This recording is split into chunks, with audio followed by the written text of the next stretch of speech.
Welcome back. It's your Feel Good Breakfast Show. It's a Friday morning, having a good time in your company. Hopefully, you're enjoying it likewise. Of course, that means right now, it's time for us to speak movies with JP Sebastian. The stash has lasted. Can you believe it? It's made it to the weekend. I'm not sure I've lost it. The stash has taken over me. It's like a parasitic form. It's being loved by everyone. Trust me. Your approval rating has definitely gone. My publicist right here, ladies and gentlemen.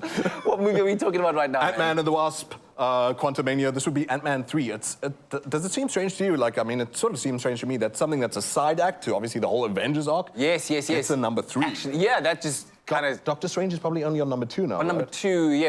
Into what the multiverse of madness. Of madness. That's right. Exactly. Everything's multiverse. Everything's quantum. Quantumania.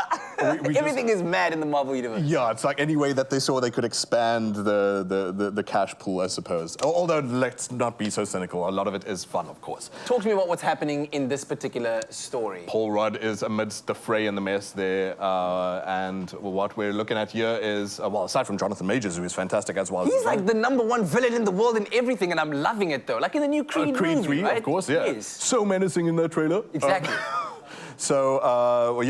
What we've got looking at here is in the third stage of his life. He's now a famous Avenger. People in public recognize him. He's beloved by all, like my moustache apparently. He's a family man. He's got a a daughter now, Cassie, who is taken up the mantle of being this petty thief that he is as well. So she's a scoundrel at times and whatever. Steals one of the suits, which is after she invents a machine that is able to communicate with the quantum realm, which Professor Hank Pym tells her is not the deal. However, you know what? Look. Before I actually get into the meat and potatoes of things, I think that my director's right. We should show you a bit of a piece of the pie. So let's build the excitement build itself by looking at a bit of Ant-Man and the Wasp Quantumania before I dig into it a bit more.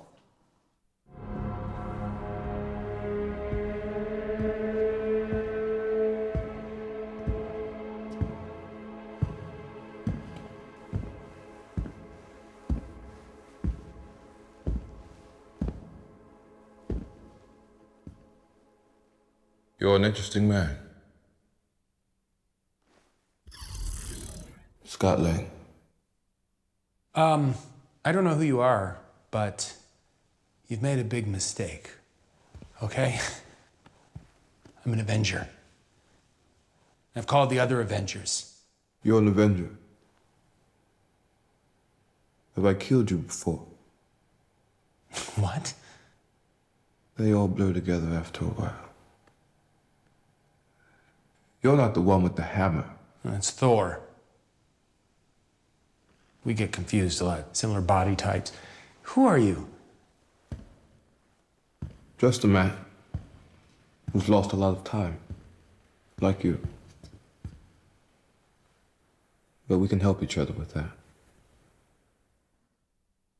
Oh man, I'm such a fan of Jonathan Majors. Yeah. He started in a series, didn't he? No use. I'm not the TV guy. I'm the movie guy. I think I first saw him on The Harder They Fall, and I really loved that movie with the Western with Idris Elba. Now here he is reprising a role in the Marvel universe and Cowboys, and then he was a Korean War pilot. That was just last year, just after Maverick. Can't remember the name of that, but he's so busy, and that's great because he's such a good actor.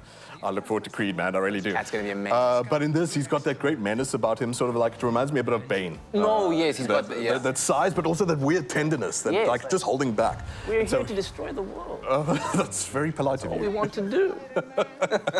And in this, it's pretty much a similar sort of feeling because he is a scientist at heart, finds himself stranded in this quantum world, which Ant-Man's daughter Cassie, who you're looking at there, draws them into with a device. And what we're looking at here again, though, Kat, and I've got to stress this because I brought it up with The Flash yesterday. Right. It's pretty much a similar feel to, you just mentioned Doctor Strange in the Multiverse of Madness, where Spider-Man was told, please don't touch the thing. It's probably a bad idea. Allow the teenager to do the thing, and then the world's forced to pieces. The Flash, same thing. Please don't mess with the space-time continuum, The Flash. Teenager touches the thing. In your directorial mind, is there a better way of positioning that kind of jeopardy? Like, you know it's going to happen and you need it to propel the story forward. So for a third movie, so what they could have done for a change, and now I'll get into the criticism of the thing, is you have to get inventive. If you're going to deal with the quantum realm, you have to get inventive. You have the science guy in Expresso every now and then, and he should have explained to you that there's a standard model of science where Newtonian physics does not make friends with quantum physics. Okay. The two worlds cannot meet because their rules are very different. And in ways that, for example, if you look at a quantum quantum sort of particle. It stops behaving in a certain way because you looked at it and then behaves differently because you're not looking at it, and they don't bring in that sort of inventiveness to how should time be different in this? How should light behave differently? How should physics behave differently? Give a bit more meat to the... Which isn't a death knell, it's not the last nail in the coffin for a movie like this, but guys, you're inventing a whole new world here, and every time these things bring up multiverses, I'm like, guys, please do not set this in a studio. Please do not make this feel entirely green screened. Expand.